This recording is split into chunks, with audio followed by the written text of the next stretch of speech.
now available in paperback and ebook. The Man Who Rules the World. John Hayes must bring together men and gods to overcome a threat that seeks to destroy the planet. The Man Who Rules the World. Now available in paperback and e-readers everywhere. I was deeply disheartened to hear that Ebony Magazine wasn't able to pay its freelance writers. I was even more deeply disheartened to hear that Ebony's circulation had declined. Unfortunately, I could pretty much see this coming because whenever a magazine pretty much changes ownership, the viewpoints of that magazine pretty much change, and that can have an adverse effect on circulation. Now, it's really sad to see this great storied magazine take this fall from grace because when John H. Johnson founded this magazine, there were no publications featuring African Americans at the time. And it's a shame that this magazine has pretty much fallen in declining readership and pretty much declined in terms of quality, in terms of content. These days, your Ebony magazine is nothing more than a propaganda tool for black feminists, and that's not what an Ebony magazine should be. Now, I look at John H. Johnson's original vision for Ebony magazine, and he wanted to create a magazine which pretty much presented a positive and humanized image of the African American person and the African American experience in pictures. And sadly, Ebony magazine has pretty much lost its way due to the mismanagement of the Johnson family and the siblings of the Johnson family who did not understand how to maintain the legacy of Ebony magazine. Now, I noticed problems with Ebony magazine when I was buying it back in the 1980s, and I said that at 15 years old, this magazine is pretty much too dumbed down to read because your average Ebony magazine reads at a third grade level. It does not read like other magazines such as GQ or Playboy, which pretty much presents you with far more intelligent articles, which present far more substance.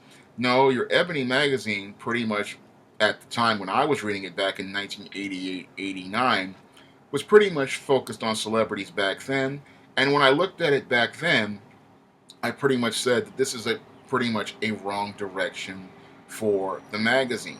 The magazine needed to be focused on things more of substance, and it needed to be focused more on presenting a broader picture of African American culture and the African American experience. And that's what I would do if I were the owner of Ebony magazine. I would be pretty much focused on presenting a broader picture of African American culture and the African American experience because African Americans want to see more to life than celebrities.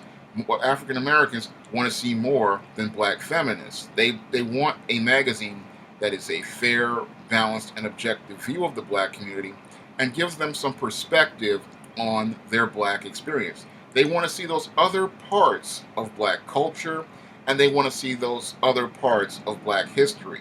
They want to see the black experience in pictures, and they're not seeing that in Ebony magazine. So most people don't have an incentive to go out and buy Ebony magazine because they don't see themselves in Ebony magazine.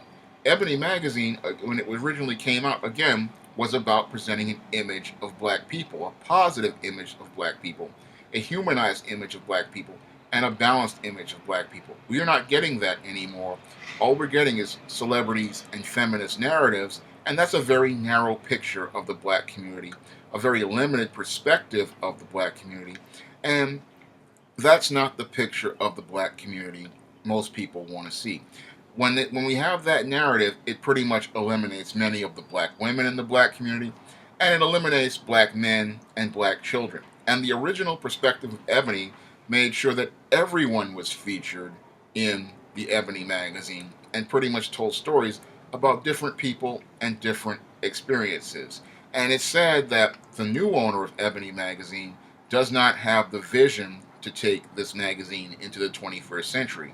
Because if they had the vision to take the magazine into the 21st century, they would be focused on creating content that would be more compelling to other audiences outside of your traditional black female audience. Because in order to sell a magazine, you have to look at other audiences. As a publisher myself, I find myself looking at other audiences outside of the demographic of black females, such as black men, black children, and black people who are not African American, because there are black people in the UK who like to read, there are black people in France who like to read, there are Africans who like to read. And they want content in a magazine too, because they're not seeing their black experience being presented in Ebony Magazine. That's one of the reasons why the magazine has had struggles in sales, because they just focus on the absolute wrong content. Because whenever you have a web page or a publication, you have to focus on your content, because your content is pretty much what's going to drive sales.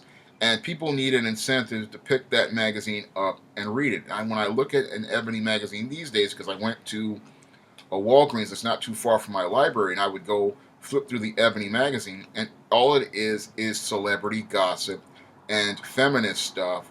And I'm not seeing anything related to things that other people I know in the black community want to talk about, such as African American fantasy, African American science fiction, the black gothic subculture, black art, black literature. I'm not seeing any of those things that are important to other black people, and I'm not seeing perspectives on other parts of the black community. All I'm seeing is a slanted, one-sided view, and that's what's killing Ebony Magazine right now, and that's what's killing many black publications, and that's why they are struggling to get sales. Because in order to sell magazines, again, you have to give people content they want to read. I know this for a fact as a blogger and a publisher, that you have to give people something they want to read, and you have to give them incentive to read it. Because in order to get that person to plunk down $5 or $6 on that magazine, I need to see something more than content on celebrities, because I can get content on celebrities on any website. I mean, you can talk about these Ciaras, the Steve Harveys, the Halle Berrys. I can go click Google their name and get all the information I want on those celebrities 30 days before that magazine ever hits print. So when you create a magazine, you want to be able to create content that people can't get anywhere. And I sit there and I wonder to myself, why aren't they trying to recruit bloggers and stuff to bring in the content? And why are they wasting money, on celebrity photo shoots and things like presenting 100 covers of 100 different celebrities? That's not going to get me to go out and buy a magazine. That's what comic book publishers did back in the 1990s, and that's what led to them going into a huge decline. They were focused on the outside of the book, but they weren't focused on the interior and the substance of the book. Because, again, what sells a magazine is the articles people come in to read. When they look at Ebony, I think of those core things. I think about the black family, which we're not seeing anymore. Black culture, which we're not seeing anymore. Black arts, black literature, black business, black economics. All these are subjects that should be inside of that magazine, but they're not inside the magazine. And that's why the Ebony magazine is dying, no matter who has it, because no one has a vision for taking this magazine into the 21st century. Because if you had a vision for taking it into the 21st century, the content would have more than one narrative, and it would be focused on what John H. Johnson originally established, which was a positive image of black people, a humanized image of black people, and a way of telling stories about black people to other black people that inspire and uplift them. But that's not what Ebony Magazine is all about. Ebony Magazine these days is all about tearing down black men and promoting a black feminist narrative and talking about celebrities. And that's not anything that's going to get you to put money down on it, because when you have a magazine, you want to create content that gives people an incentive to read. And I can think of a dozen topics that I would like to read about in a magazine that I don't see in Ebony Magazine, that oftentimes I put on a blog or I make a video about. And it's a shame to see this magazine, fall so far from grace and fall so far from its original vision, because I believe that there's still a place for Ebony Magazine, but it just needs the right person to create a vision for this magazine to take it to the next level in the 21st century. You can pretty much click on the link in the description box to pick up many of my SJS Direct titles, or you can pretty much send a donation to my PayPal or my Patreon by clicking the link in the description box. That's all I have to say for this video. You can comment, rate, and subscribe.